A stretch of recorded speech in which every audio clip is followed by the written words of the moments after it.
యేసు క్రీస్తు వారి నామం పేరట మీ అందరికీ కూడా శుభములు తెలియచేస్తున్నాం. దేవునికి మహిమ కలుగునుగాక. దేవుడు ఈ ఉదయకాలము తన్ను ఆరాధించుటకు మనకు కలిగించినటువంటి అవకాశాన్ని బట్టి మన దేవత దేవునికి మరొకసారి మహిమ కలుగునుగాక. దినాన మనం చదువుకున్నటువంటి వాక్యము చాలా ప్రశస్తమైనటువంటి వాక్యముగా మనము చూడవచ్చు. మరి 65వ కీర్తన మొదటి వచనంలో, దేవా సియోనులో మౌనంగా నుండుట నీకు స్తుతి చెల్లించుటే. మనము ఎంత మౌనంగా దేవుని సన్నిధిలో ఉండి దేవుని యందు మరి మన మనసుని నిలుపుతామో అది దేవునికి స్తుతి చెల్లించుట. దేవునికి మహిమ కలుగునుగాక. మరి ఉదయకాలంలో మనము ప్రస్తావన చేయవలసినటువంటి విషయం ఏంటంటే, గాలి ఎక్కడి నుండి వస్తుంది అనే విషయాన్ని మనము ఈ దినాన ప్రస్తావన చేద్దాం. గాలి ఎక్కడి నుంచి వస్తుందో ఎవరికైనా తెలియనా? గాలి పుట్టించింది దేవుడు చేసిన చెట్ల నుండి దేవుడే గాలిని విసరజేయుచున్నాడు. మరి గాలి వలన మానవుడు జీవిస్తున్నాడు. ఉచ్ఛ్వాస నిశ్వాసలు మరి జరగాలంటే గాలి మానవుడికి చాలా అవసరమై ఉన్నది. గాలి మన యొక్క ఊపిరితిత్తులకు మరి ఎంతో అవసరమై ఉన్నది. అయితే ఈ దినాన గాలి విండ్, గాలి వచ్చు దిక్కు నుండి దానికి పేరు పెట్టుట మరి మన వలనే బైబిల్లో కూడా వాడుక ఉండెను. అయితే పాలస్తీనాలో మే నెల మొదలు అక్టోబరు మాంసం వరకు కూడా సాధారణంగా ఉత్తరము నుండి వాయువు నుండి వీచు గాలి అనుకూలమైన గాలి ఉంది. ఎప్పుడంట? మే మాసము నుంచి అక్టోబర్ మాసం వరకు కూడా ఎక్కడి నుంచంట? ఉత్తరపు గాలి వీస్తుందంట. ఎందుకంటే దిక్కులు 4గా ఉన్నవి. 1 తూర్పు, 2 పడమర, 3 ఉత్తరము, 4 దక్షిణము. అయితే మొదటిగా ఉత్తర దిక్కుపు గాలి మనుషులకి ఎంతో అవసరమును అనుకూలమును అయ్యుందని మరి దేవుని లేఖనంలో రాయబడి ఉన్నది. ఆ వాక్యముని మనం చదువుదాం. పరమగీతములు 4:16 ఉత్తరము వైపు ఎత్తించుము, దక్షిణం వైపు వేంచేయము. చాలు. నా ఉద్యానవనం మీద విసరడి, దాని పరిమళములు వ్యాపింపజేయుడి. నా ప్రియుడు తన ఉద్యానవనమునకు వేంచేయించునుగాక. ఇక్కడ మరి ఉత్తర దిక్కు నుండి వాయువు నుండి, అంటే వాయువు అనగా గాలి. ఈ గాలి ఎక్కడి నుంచి వస్తుందంట? ఉత్తరపు దిక్కు నుండి వస్తున్నట్టుగా మరి పరమగీతంలో మనం చూడగలము. మరొక మాటని కూడా చూద్దాం. యోబు రాసినటువంటి గ్రంథము 37వ అధ్యాయము 9వ వచనాన్ని కూడా మనం చూద్దాం. మరుగు స్థలములో నుండి తుఫాను వచ్చును. ఉత్తర దిక్కు నుండి చలి వచ్చును. దేవుని ఊపిరి వలన మంచు పుట్టును. జలముల పైభాగమంతయు గట్టిపడును. దేవునికి మహిమ కలుగును గాక. దేవుని ఊపిరి వలన ఏం కలుగుతుందంట? మంచు కలుగుతుందంట. ఇక్కడ ఈ గాలి సెప్టెంబరు అక్టోబరు మాసాల్లో అనేక మారులు వడగాలి తూర్పు నుండి వీచుచు ప్రజలకు బాధాకరముగా ఉండెను. ఈ గాలంట మరి ప్రజలకి కొంచెం వడగాలి అంటే గాల్పు వేడిమి వస్తూ ఉంటుందంట.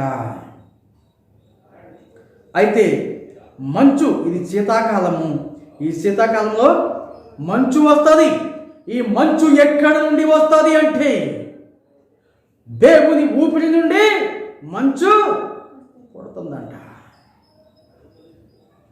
మనము ఇవన్నీ ఏమీ తెలియకోకుండా అజ్ఞానంగా మరి ఇతరులతో వాదించి దేవుని యొక్క జ్ఞానాన్ని, దేవుడు ఇంత జ్ఞానముతో సమస్తాన్ని కలుగజేసి గాలి వచ్చు విధానమును, వర్షము కురియు మార్గమును, మంచు వచ్చు విధానమును దేవుడు మనకి తెలియజేస్తుండగా మానవుడు వ్యర్థమైన మాటలు, వ్యర్థమైన వాదనలు చేసి దేవుడు లేడని తమ హృదయంలో అనుకొలుసు ఉన్నవారు బుద్ధిహీనులుగా ఉంటూ ఉన్నారు.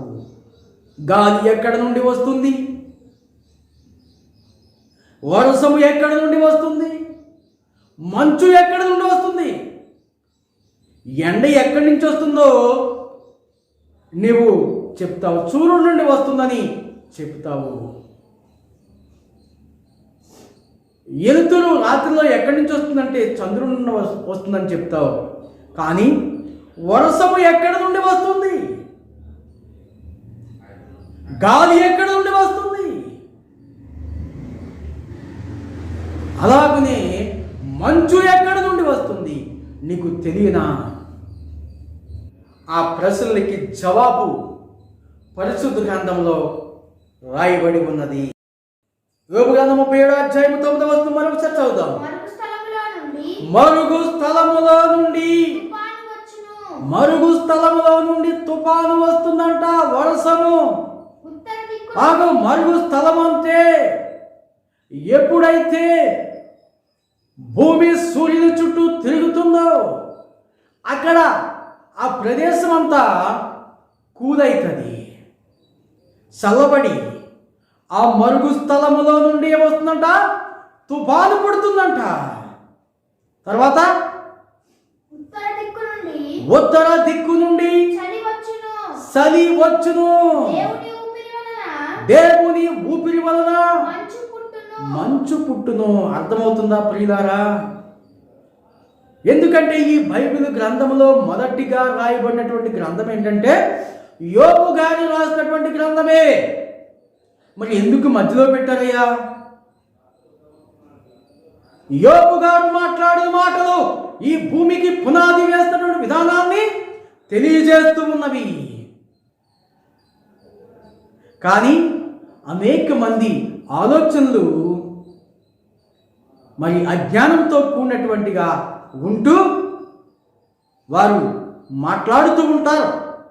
ఆ మాటలు వ్యర్థమైనవి, పనికిరానివి, ప్రజలను పాడు చేసేవి, ప్రజలను తప్పుదోవ పట్టించేవి.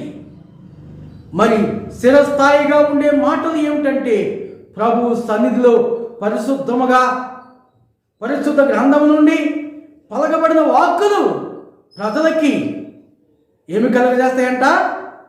పరిజ్ఞానమును కలగజేస్తాయి. పరిపూర్ణముగా జ్ఞానమును తెలియజేస్తాయి. కాబట్టి ఎక్కడి నుండి మంచు వస్తుందంటే దేవుని ఊపిరి వలన.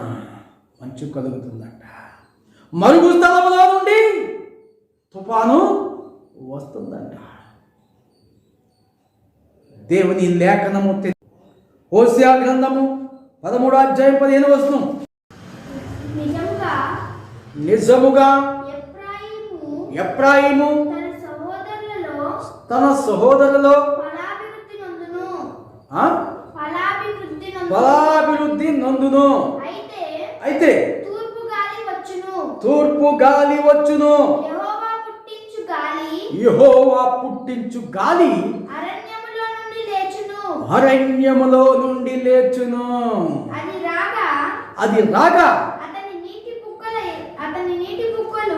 అతని నీటి బుగ్గలు ఎండిపోవును. నేటి బుగ్గలన్నీ కూడా గాలి చేత ఎండిపోతాయి.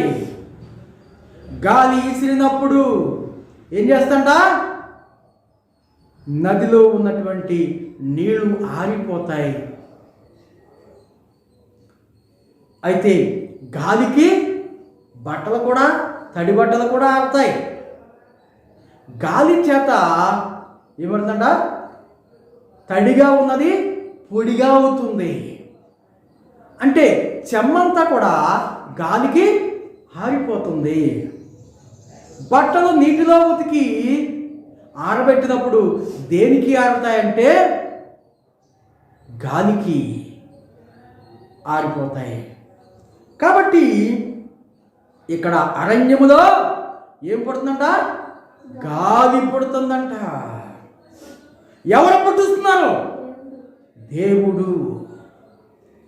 ఆ దేవుణ్ణి తెలుసుకుంటే నీకు చాలా మంచిది.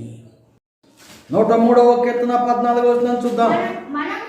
మనము నిర్మింపబడిన రీతి ఆయనకు తెలిసి ఉన్నది. మనము మంటివారమని ఆయన జ్ఞాపకము చేసుకొనుచున్నాడు. నరుని ఆయువు గడ్డి వలెనున్నది. అడవి పువ్వు పూయినట్లు వాడు పూయును. దాని మీద గాలి వీచగా అది లేకపోవునంట. ఆ మీదట దాని చోటు దాన్ని ఎరగదు. ఎలాగంటే గాలి ఏం చేస్తుందంటే, ఏం చేస్తుంది? గాలి వీస్తూ ఉంది. అక్కడ మనం నిర్మింపబడిన రీతి దేవునికి తెలుసు అంట. ఎందుకంటే ఆయన హస్తాలతో నిర్మాణం చేశాడు. ఆయన చేతులతో మనకి ఏం చేశాడంట? రూపురేఖలు అమర్చాడు. కాబట్టి మానవుడు ఏమైనాడంట? వట్టి ఊపిరి ఉన్నాడు, గడ్డి వలె ఉన్నాడు. గాలి ఆ గడ్డి మీద వేసగా ఆ గడ్డి పువ్వు ఏం చేస్తుందంటే ఎండిపోతుంది, అది రాలిపోతుంది, అది లేకపోతుంది, గాలి విసరగా. కాబట్టి మనము ఏ విధంగా దేవుణ్ణి అర్థం చేసుకుంటున్నాము, ఏ విధంగా దేవుడు ఇంత అద్భుతమైనటువంటి ప్రకృతిని పరిపాలన చేస్తున్నాడు, ఆయన ఏ విధంగా ఈ ప్రకృతిని నడిపిస్తున్నాడు, గాలి ఎక్కడి నుంచి వస్తుంది అని మనం చూస్తే చూడండి. ఈ గాలి అంట అక్టోబరు మాసము వరకు తరువాత దక్షిణపు గాలి వేస్తుందంట. అంట దేవుడు ఎప్పుడు వస్తాడా, ఎప్పుడు తడతాడా అని మనము ఎదురు చూసేటువంటి వారిగా ఉండాలంట. గాలి ఎక్కడి నుంచి వస్తుందో, ఎవరు పంపిస్తున్నారో మనం తెలుసుకున్నాం. వర్షము ఎక్కడి నుంచి వస్తుందో మనం తెలుసుకున్నాము. మంచు ఎక్కడి నుండి వస్తుందో మనము తెలుసుకున్నాము. దేవుడు వచ్చినప్పుడు మనం ఎలా ఉండదంట? ఎలర్ట్గా ఉండాలి, సిద్ధపాటుగా ఉండాలి. కాబట్టి దక్షిణపు గాలి వీచినప్పుడు ఆయన వచ్చాడనుకోండి, మనం ఎలా ఉండాలి? రెడీగా ఉండాలి. సుడిగాలిలో ఆయన వస్తాడు, మేఘాలుడై ఆయన వస్తాడు. పిమ్మట పడమట నుండి నైరుతి దిక్కు నుండి గాలి వీచి వర్షము కురియును. ఎక్కడంట? నైరుతి దిక్కు నుంచి గాలి వీచి వర్షము కురియును. చూడ 1 రాజులు 18 అక్కడ ఏలియా ఆ వర్షము కోసము ప్రార్థన చేసినప్పుడు ఎక్కడి నుండి వర్షం వస్తుందో చక్కగా వర్షం పంపించే దేవుణ్ణి ప్రార్థన చేసిన ఏలియా చూడండి. ఇక్కడ 1 రాజులు 18 చూసినప్పుడు మనకు అర్థమవుతుంది. 7వ మారు అతన్ని చూచి అదిగో మనిషి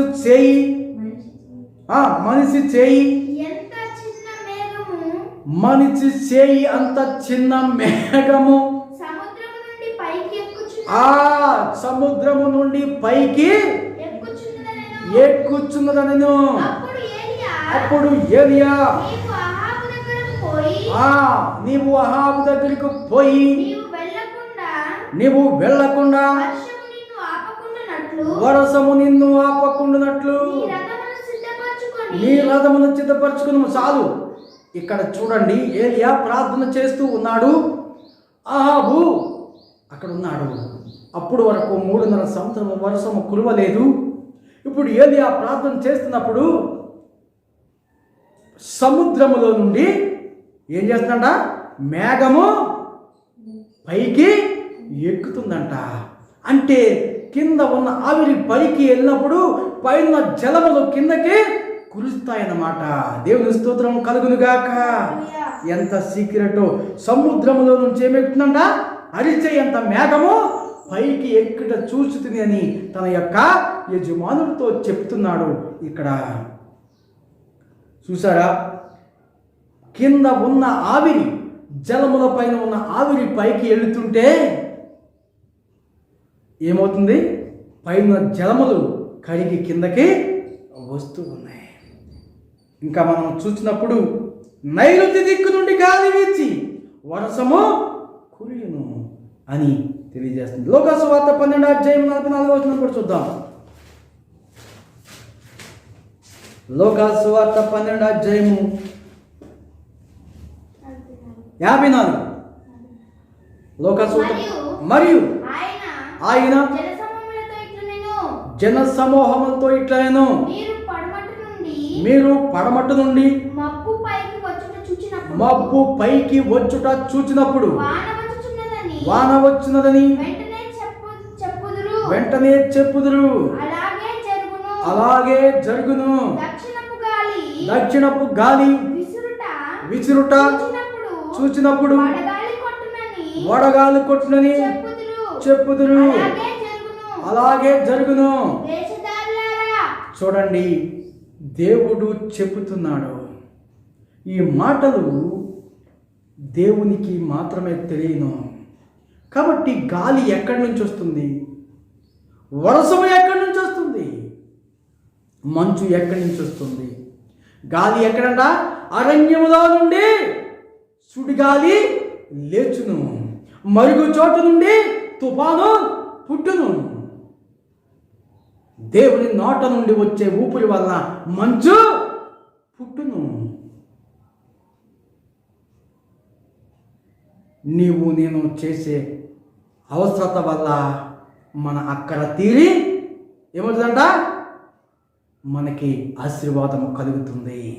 ఎందుకు చెప్తున్నానంటే 65వ కీర్తనలో రాయబడినటువంటి మాటలు ఏమిటంటే, 6వ వచనాన్ని మనం చూసినప్పుడు, బలమునే నడుకట్టుగా కట్టుకున్నవాడై తన శక్తి చేత పర్వతములను స్థిరపరచువాడు ఆయనే. పర్వతములు ఎప్పటికీ కదలకుండా ఆయన వాటిని స్థిరపరిచాడు. అలాగనే 65వ అధ్యాయము కీర్తన గ్రంథము 7వ వచనం చూస్తున్నాడు, ఆయనే సముద్రముల ఘోషను, వాటి తరంగముల ఘోషను అణిచివేయువాడు.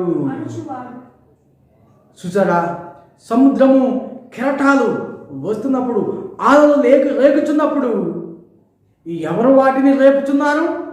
రేగిన వాటిని ఎవరు అణిచివేయుచున్నారు? ఆయనే. ఆయన పేరు యేసు క్రీస్తు. ఇంకా ఏముందో తెలుసా?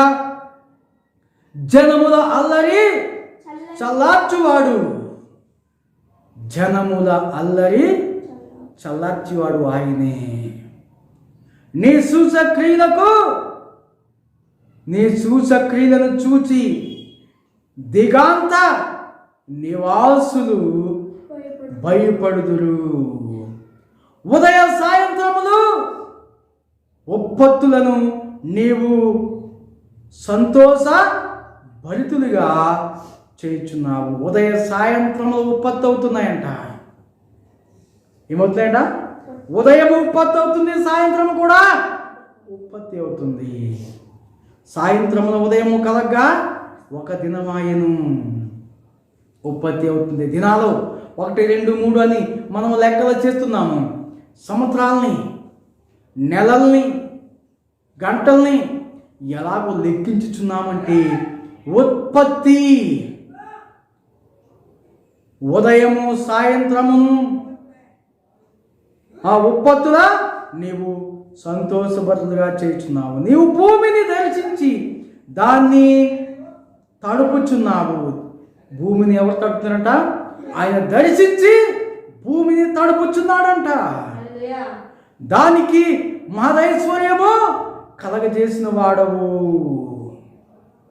భూమికి మహదైశ్వర్యము కలగజేసిన వాడు దేవాతి దేవుడే. భూమి నిరాకారంగా శూన్యంగా ఉన్నప్పుడు భూమి మీద చెట్లను మొలిపించాడు. గడ్డిని, విత్తనముల చెట్లను దేవుడు మొలిపించినప్పుడు భూమికి ఏమొచ్చిందంట? మహదైశ్వర్యము. పండ్లు పండుటకు చెట్లను మొలిపించిన దేవుడు. అప్పుడేమైంది? మహదైశ్వర్యము కలుగజేసినావు. దేవుని నది నీళ్లతో నిండి ఉన్నదంట. దేంతో నిండి ఉందంట? నీళ్లతో నిండి ఉందంట. నీవు భూమిని అట్లు సిద్ధపరిచిన తరువాత దానికి ధాన్యము దయచేయుచున్నావు. దాని దుక్కులను విస్తారమైన నీళ్లతో కురిపించి, విస్తారమైన నీళ్లతో తడిపి దాని గౌనులను సదును చేయుచున్నావు. సదునంటే సమానంగా. ఆ దుక్కు దున్నిన తర్వాత భూమి ఏమవుద్దంటే ఈ సైడ్కి ఆ సైడ్కి మట్టి వెళ్ళిపోద్ది. దాన్నంట ఏం చేస్తాడంట? నీళ్లతో తడిపి దాన్ని సదును చేయుచున్నాడంట. నీ భూమిని అట్లు సిద్ధపరిచిన తర్వాత దానికి ధాన్యమును దయచేయుచున్నావు. దాని దిక్కులను విస్తారమైన నీళ్లతో తడిపి దాన్ని ఏం చేస్తాడంట? గనిమలను సదును చేస్తున్నాడు. ఎత్తు పల్లాలను చదునుగా చేస్తున్నాడు. భూమి సమానంగా ఏంటంట? ఆ రేగినటువంటి మట్టి గడ్డలను సమానంగా చేసి అక్కడ విత్తనాలని మొలకెత్తిస్తున్నాడంట. అప్పుడు ఏమవుతుందో తెలుసా? అది మొలకెత్తగా నీవు దాన్ని ఆశీర్వదించున్నావు. సంవత్సరము నీ దయాకిరటము ధరింపజేయుచున్నావు. నీ జాడల సారము వెదజల్లుచున్నావు. నీ ఉన్నాడని తెలియజేస్తున్నావు. జాడ, ఉనికి, దేవుడు ఉన్నాడని. గాలి ఎక్కడి నుంచి వస్తుంది? తుఫాను ఎక్కడి నుంచి పుడుతుంది? మంచు ఎక్కడి నుంచి వస్తుంది? వర్షం ఎక్కడి నుంచి వస్తుంది? భూమిని తడుపుతున్నది ఎవరు? భూమికి మహదైశ్వర్యము కలగజేసింది ఎవరు? దేవుడు. నీ జాడల సారము వెదజల్లుచున్నవి. పచ్చిక పట్ల ఏం చేస్తానంట? మందలను వస్త్రం వలె ధరింపచేయుచున్నవి. లోయలు సస్యములతో కప్పబడి ఉన్నవి. అవన్నీ సంతోషధ్వని చేయుచున్నవి. అవన్నీ గానము చేయుచున్నాయంట. ఇంత మహదైశ్వర్యం భూమి కలిగిస్తే కలగజేసినవన్నీ కూడా దేవుణ్ణి స్తుతిస్తూ ఉన్నాయి. దేవుణ్ణి ఏం చేస్తాయంట? అవన్నీ కూడా సంతోషధ్వని చేయుచున్నవి. అవన్నీ గానము చేయుచున్నాయంట. నీవు నేను దేవుణ్ణి గానము చేసి స్తుతిస్తున్నామా, ఆరాధిస్తున్నామా? ఇది నాన్న ఇంతగా దేవుడు తన వాక్యంలో నుండి మనకు తెలియజేసిన మాటలన్నిటిని బట్టి దేవుణ్ణి మనము స్తుతించి పాడి గానము చేద్దాం, స్తుతిద్దాం. ఇంత గొప్ప దేవుడు, ఇంత శక్తి గల దేవుడు, సృష్టికర్త అయిన దేవుడు సమస్తాన్ని మనకి సమకూర్చి మనకి ఆకలి తీర్చి ఆశీర్వదించి ఐశ్వర్యవంతులుగా చేస్తున్న దేవుణ్ణి మనం ఆరాధిద్దాం. ఆయనే యుగ యుగములకు దేవుడై ఉన్నాడు, మన యొక్క స్థిర దైవమై ఉన్నాడు. మన ఏకైక దైవాన్ని మనం ఆరాధించి ఆయన సన్నిధిలో ఆయన ఆశీర్వాదాన్ని పొందుదాం. అట్టి రీతిగా దేవుడు మనల్ని దీవించి ఆశీర్వదించునుగాక.